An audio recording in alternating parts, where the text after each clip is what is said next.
Ngikubingelele ke mthando ezemidlalo ngalesikhathi ngibingelele kuphi nakuphi la obukele khona ke makuthi ke usuku lakho lokuqala ukuyona ke le channel awenze kanje awulike i-video ebese ke uyasubscribe kuyona ke i-channel ungaphinde ke uciphise i-notification bell ukuze uthole ama-notification uma kukhona ke i-video sifakayo kuma-transfer news ke anamhlanje bafethu ke i-Orlando Pirates ilo ithulule njalo engicabanga ukuthi ke lingakapheli usuku namhlanje sobe sesazi ukuthi ke ibaphi abadlali abashiyayo kwi-Orlando Pirates. Njengamanje ke abadlali ke okusavelile ukuthi ke balishiya iqembu ke lebhakabhaka uyena ke laphana ke umdlali wasesiswini uMiguel Team impela i-Orlando Pirates isimvalelise kahle nje yabonga ukusebenzisana naye kanjalo ke nomdlali ke wasemumva i-left back uInnocent Mayela naye ke i-Orlando Pirates impela ke isimbongile nje isikhathi ke eside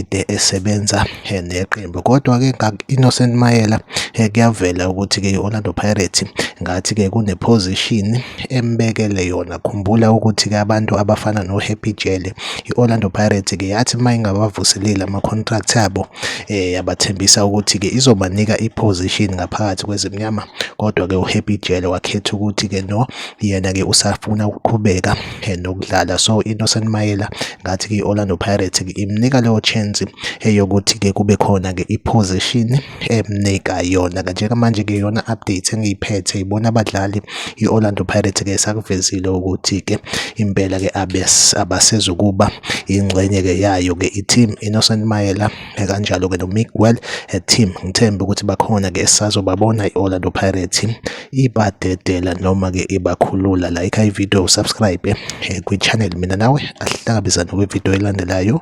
Nisale kahle.